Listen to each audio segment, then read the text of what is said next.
Hi all, welcome back to our YouTube channel. അപ്പോൾ നമ്മൾ chromatography എന്ന് പറയുന്ന ഒരു ടോപ്പിക്ക് ഡിസ്കസ് ചെയ്തിരുന്നു. അതിൽ നമ്മൾ ക്രൊമാറ്റോഗ്രഫി എന്താണ്, അതിൻ്റെ പ്രിൻസിപ്പിളും കാര്യങ്ങളും പറഞ്ഞിരുന്നു. പിന്നെ അതിൻ്റെ ടൈപ്സാണ് നമ്മൾ ഡിസ്കസ് ചെയ്തുകൊണ്ടിരിക്കുന്നത്. അപ്പോൾ നമ്മൾ അഡ്സോർപ്ഷൻ ക്രൊമാറ്റോഗ്രഫി പറഞ്ഞിട്ടുണ്ട്, പിന്നെ അയൺ എക്സ്ചേഞ്ച് ക്രൊമാറ്റോഗ്രഫി പറഞ്ഞു, മോളിക്കുലാർ സേവിങ് പറഞ്ഞു. അങ്ങനെ 3 ക്രൊമാറ്റോഗ്രഫി പറഞ്ഞിട്ടുണ്ട്. നിങ്ങളുടെ സിലബസിലുള്ള BSc ബോട്ടണി സിലബസിലുള്ള 3 പറഞ്ഞു. ഇനി ഒരെണ്ണം കൂടിയാണ് നമുക്ക് പറയാനായിട്ടുള്ളത്, പാർട്ടീഷൻ ക്രൊമാറ്റോഗ്രഫി. അപ്പോൾ നമ്മൾ അഡ്സോപ്റ്റീവ് ക്രൊമാറ്റോഗ്രഫിയിൽ നമുക്കറിയാം, അഡ്സോപ്റ്റീവ് എന്ന് പറയുമ്പം അഡ്സോപ്റ്റീവ് പ്രോപ്പർട്ടീസിനെ ബേസ് ചെയ്തിട്ടായിരിക്കും. അയോൺ എക്സ്ചേഞ്ച് എന്ന് പറഞ്ഞാൽ അവിടെ അയോണിൻ്റെ എക്സ്ചേഞ്ച്, ഒന്നുകിൽ ആനയോൺ എക്സ്ചേഞ്ച് ആയിരിക്കും, അല്ലെങ്കിൽ കാറ്റയോൺ എക്സ്ചേഞ്ച് ആയിരിക്കും ആ ഒരു ക്രൊമാറ്റോഗ്രഫിയിൽ നടക്കുന്നത്.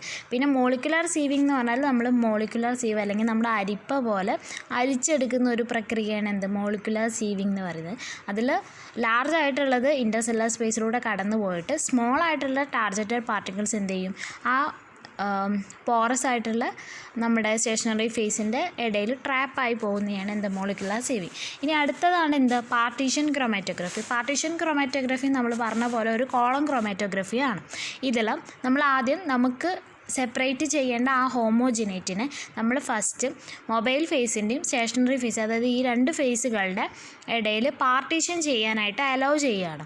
ആ പാർട്ടീഷൻ എന്ന് പറയുന്നത് ബേസ് ചെയ്തത് ഈ nature of phase, mobile phase, stationary phase, പിന്നെ നേച്ചർ ഓഫ് കമ്പണൻസ്. ഈ കമ്പണൻസിൻ്റെ നേച്ചറും ഫേസിൻ്റെ നേച്ചറും ഒക്കെ അനുസരിച്ചിട്ട് ഇതിനെ പാർട്ടീഷൻ ചെയ്യാനായിട്ട് വിടുകയാണ്. നമുക്ക് സെപ്പറേറ്റ് ചെയ്യേണ്ട ആ ഹോമോജിനേറ്റിനെ ഈ 2 ഫേസുകളുടെ ഇടയിൽ പാർട്ടീഷൻ ചെയ്യാനായിട്ട് അനുവദിക്കുകയാണ്. ഇതിന് വേണ്ടിയിട്ട് നമ്മൾ ഈ ഹോമോജിനേറ്റിനെ നമ്മുടെ കോളത്തിൽ ഒരു പർട്ടിക്കുലർ ടൈം വരെ നമ്മൾ കീപ്പ് ചെയ്യും. നമ്മൾ സ്റ്റോപ്പിംഗ് മോഡ് യൂസ് ചെയ്തിട്ട് സ്റ്റോപ്പ് ചെയ്തിട്ട് ഒരു പർട്ടിക്കുലർ ടൈമിൽ ആ ഒരു ഹോമോജിനേറ്റ് നമ്മുടെ കോളത്തിൽ കീപ്പ് ചെയ്യാണ്. ഇതിൻ്റെ ഫേസിൻ്റെ നേച്ചർ അനുസരിച്ചിട്ട് പ്രിൻസിപ്പിൾ ഓഫ് സെപ്പറേഷൻ എന്ന് പറയുന്നത് വ്യത്യസ്തമാണ്. ഇതിൽ പല തരത്തിലുള്ള പല ടൈപ്പ് ക്രൊമാറ്റോഗ്രഫി ഈ പാർട്ടീഷനിൽ തന്നെ വരുന്നുണ്ട്. ആദ്യത്തെയാണ് എന്താ, ലിക്വിഡ് ക്രൊമാറ്റോഗ്രഫി. ലിക്വിഡ് ക്രൊമാറ്റോഗ്രഫി എന്നുള്ളതുകൊണ്ട് ഉദ്ദേശിക്കുന്നത്, അത് ഇവിടെ സ്റ്റേഷനറി ഫേസും മൊബൈൽ ഫേസും എന്താണ്, ലിക്വിഡ് ആയിട്ടാണ് ഉണ്ടാവുക.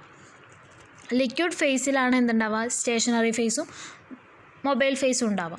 അപ്പോൾ ഇതിൽ നമ്മൾ മൊബൈൽ ഫേസും സ്റ്റേഷനറി ഫേസും ഇമ്മിസിബിൾ ഇൻ നേച്ചർ ആയിരിക്കും. പിന്നെ ഇതിലൊരു ലിക്വിഡിനെ നമ്മൾ സ്റ്റേഷനറി ഫേസ് ആക്കണമല്ലോ, അപ്പോൾ സ്വാഭാവികമായിട്ടും നമ്മൾ എന്ത് ചെയ്യണം, ആ ലിക്വിഡിനെ ഒരു സോളിഡ് സപ്പോർട്ടിൽ കോട്ട് ചെയ്യണം. ഇപ്പോൾ എക്സാമ്പിൾ പറയുകയാണെങ്കിൽ സോൾവൻ്റ് ആയിട്ടുള്ള ബെൻസീനെ നമ്മൾ പൗഡേർഡ് റബ്ബറിൽ കോട്ട് ചെയ്യുന്നുണ്ട്. എന്നിട്ട് നമ്മൾ എന്ത് ചെയ്യും, ഈ ഹോമോജിനേറ്റും നമ്മുടെ സ്യൂട്ടബിൾ ആയിട്ടുള്ള മൊബൈൽ ഫേസും കൂടി എന്ത് ചെയ്യും, ആ കോളത്തിൽ ഏകദേശം ഒരു പർട്ടിക്കുലർ ടൈമിൽ പാർട്ടീഷൻ ചെയ്യാനായിട്ട് നമ്മൾ എന്ത് ചെയ്യും, കീപ്പ് ചെയ്യും. അത്യാവശ്യം പാർട്ടീഷനിങ്ങിനുള്ള ടൈം കൊടുത്തതിന് ശേഷം, അതിന് പാർട്ടീഷൻ ചെയ്യാനുള്ള സമയം കൊടുത്തതിന് ശേഷം നമ്മൾ എന്ത് ചെയ്യും, ഈ സ്റ്റോപ്പർ റിലീസ് ചെയ്യും. അപ്പോൾ നമുക്ക് ആവശ്യമില്ലാത്ത ടാർജറ്റഡ് അല്ലാത്ത, നമ്മൾ ടാർജറ്റ് ചെയ്യാത്ത കമ്പോണൻസും അതുപോലെ തന്നെ നമ്മുടെ മൊബൈൽ ഫേസും പുറത്തേക്ക് എലൂട്ട് ഔട്ടായിട്ട് പോകും. ഇതിൻ്റെ പ്രിൻസിപ്പൾ എന്ന് പറയുന്നത് എന്താണ്, ഈ ഒരു ലിക്വിഡ് ക്രൊമാറ്റോഗ്രഫീൻ്റെ പ്രിൻസിപ്പൾ എന്ന് പറയുന്നത് സോല്യൂബിലിറ്റിക്ക് അനുസരിച്ചാണ്. ടാർജറ്റഡ് ആയിട്ടുള്ള കമ്പോണൻസിൻ്റെ സോല്യൂബിലിറ്റി പ്രോപ്പർട്ടി അനുസരിച്ചിട്ടാണ് ഇവിടെ സെപ്പറേഷൻ നടക്കുന്നത്. ഓക്കെ, ഇനി അടുത്തതാണ് എന്ത്, liquid solid chromatography. Liquid solid chromatography എന്ന് പറയുമ്പോൾ എന്തായിരിക്കും, ഒരെണ്ണം ലിക്വിഡും ഒരെണ്ണം സോളിഡും ആയിരിക്കും. അതായത് ഇവിടെ സ്റ്റേഷനറി ഫേസ് എന്ന് പറയുന്നത് സോളിഡ് ആയിട്ടുള്ള അഡ്സോർബൻ്റ് ആയിരിക്കും. സ്റ്റേഷനറി ഫേസ് സോളിഡ് ആയിട്ടുള്ള അഡ്സോർബൻ്റ് ആയിരിക്കും. ഇതിൽ മൊബൈൽ ഫേസ് എന്ന് പറയുന്നത് സ്യൂട്ടബിൾ ആയിട്ടുള്ള ഒരു സോൾവൻ്റ് ആയിരിക്കും.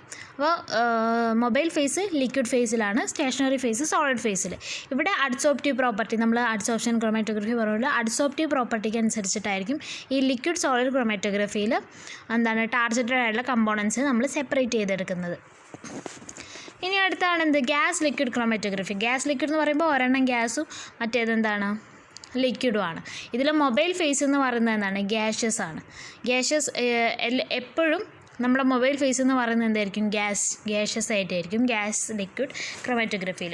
ഇത് സ്റ്റേഷനറി ഫേസ് എന്ന് പറയുന്നത് സ്യൂട്ടബിൾ ആയിട്ടുള്ള ലിക്വിഡ്, ഒന്ന് പാരഫിൻ ഓയിൽ അല്ലെങ്കിൽ സിലിക്കൺ ഓയിലൊക്കെ ആയിരിക്കും സ്റ്റേഷനറി ഫേസ് ആയിട്ട് നോക്കുക.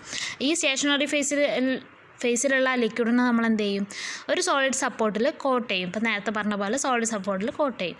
ഇനി ഇതിൻ്റെ സെപ്പറേറ്റ് ചെയ്യുന്ന പ്രിൻസിപ്പിൾ എന്തൊക്കെയാണെന്ന് വെച്ചാൽ, ഒന്നെങ്കിൽ ഇതിൻ്റെ അഫിനിറ്റി, കമ്പോണൻസിൻ്റെ അഫിനിറ്റി ആയിരിക്കാം, അല്ലെങ്കിൽ സോലുബിലിറ്റി ആയിരിക്കാം, അല്ലെങ്കിൽ അഡ്സോപ്റ്റീവ് പ്രോപ്പർട്ടി ആയിരിക്കും. ഇതിൻ്റെ ബേസിസിലാണ് എന്താ ചെയ്യുന്നത്, ഇവിടെ കമ്പോണൻസ് സെപ്പറേറ്റ് ആണ്. ഒന്നെങ്കിൽ ആ കമ്പോണൻസിൻ്റെ അഫിനിറ്റിക്ക് അനുസരിച്ച്, അല്ലെങ്കിൽ അതിൻ്റെ സോലുബിലിറ്റി എത്രത്തോളം സൊല്യൂബിളാണ്, ആ സ്റ്റേഷനറി ഫേസിൽ ആ കമ്പോണൻസ് എത്രത്തോളം സൊല്യൂബിളാണ്, അല്ലെങ്കിൽ എത്രത്തോളം അഡ്സോർബ് ചെയ്യുന്നു, അതിനനുസരിച്ചായിരിക്കും ഗ്യാസ് ലിക്വിഡ് ക്രോമാറ്റോഗ്രഫിയിൽ സെപ്പറേഷൻ നടക്കുന്നത്. ഇതിൻ്റെ ആപ്ലിക്കേഷൻ പറയുകയാണെങ്കിൽ മെയിനായിട്ട് purification of polluted air, polluted ആയിട്ടുള്ള എയറിൻ്റെ പ്യൂരിഫിക്കേഷന്, അനാലിസിസിനൊക്കെ നമ്മൾ ഉപയോഗിക്കും. അതുപോലെ നമ്മൾ ടൊബാക്കോ സ്മോക്കിൻ്റെ അനാലിസിസിനും നമ്മൾ ഈ ഗ്യാസ് ലിക്വിഡ് ക്രോമാറ്റോഗ്രഫി യൂസ് ചെയ്യുന്നുണ്ട്. അപ്പോൾ ഇത്രയാണ് നമ്മുടെ പാർട്ടീഷൻ ക്രോമാറ്റോഗ്രഫി എന്ന് പറയുന്നത്. ക്ലിയർ ആണല്ലോ. അപ്പോൾ പാർട്ടീഷൻ എന്ന് പറഞ്ഞാൽ നമ്മൾ കുറച്ചൊരു ടൈം കൊടുക്കും എന്ത് ചെയ്യാൻ വേണ്ടിയിട്ട്, പാർട്ടീഷൻ ചെയ്യാൻ വേണ്ടിയിട്ട്. ഒന്ന് ആ രണ്ട് ഫേസിൻ്റെ ഇടയിൽ ഒന്ന് പാർട്ടീഷൻ ചെയ്യാൻ വേണ്ടിയിട്ട് നമ്മൾ കുറച്ച് സമയം അതിനെ അതുപോലെ വെക്കും. എന്നിട്ട് അതിന് ശേഷം എന്ത് ചെയ്യും, നമ്മൾ സാധാരണ പ്രോസസ്സ് പോലെ നമ്മൾ കോളത്തിൽ സ്റ്റോപ്പർ ഓപ്പൺ ചെയ്യും. ആ മൊബൈൽ ഫേസും സ്റ്റേഷനറി ഫേസും കൂടി ഇൻട്രാക്ട് ചെയ്തിട്ട് എന്ത് സംഭവിക്കും, സോലുബിലിറ്റിക്ക് അനുസരിച്ച്, അല്ലെങ്കിൽ അഫിനിറ്റിക്ക് അനുസരിച്ച്, അല്ലെങ്കിൽ അഡ്സോപ്റ്റീവ് പ്രോപ്പർട്ടിക്ക് അനുസരിച്ചിട്ട് ടാർജറ്റഡ് ആയിട്ടുള്ള കമ്പോണൻസ് സെപ്പറേറ്റഡ് ആക്കി എടുക്കും. അതാണ് പാർട്ടീഷൻ ക്രോമാറ്റോഗ്രഫി. അപ്പം പാർട്ടീഷൻ ക്രോമാറ്റോഗ്രഫി മനസ്സിലായെന്ന് വിശ്വസിക്കുന്നു. എന്തെങ്കിലും ഡൗട്ട് ഉണ്ടെങ്കിൽ കമൻറ്റിലൂടെ ചോദിക്കാം. അപ്പോൾ എത്രയൊക്കെയുള്ളൂ പാർട്ടീഷൻ ക്രോമാറ്റോഗ്രഫി. അപ്പോൾ സിലബസ് അനുസരിച്ചിട്ടുള്ള ക്രോമാറ്റോഗ്രഫീൻ്റെ ടൈപ്പ് കഴിഞ്ഞിട്ടുണ്ട്. ഇനി അഫിനിറ്റി ക്രോമാറ്റോഗ്രഫി, പ്ലാനാർ ക്രോമാറ്റോഗ്രഫി അതൊന്നും നിങ്ങളുടെ സിലബസിൽ പറഞ്ഞിട്ടില്ല. ഓക്കെ, അപ്പോൾ അത്രയൊക്കെയുള്ളൂ. അപ്പോൾ ഇഷ്ടപ്പെട്ട ലൈക്ക് ചെയ്യുക, ഷെയർ ചെയ്യുക, ചാനലൊന്ന് സബ്സ്ക്രൈബ് ചെയ്ത് സപ്പോർട്ട് ചെയ്യാം. Thanks for watching.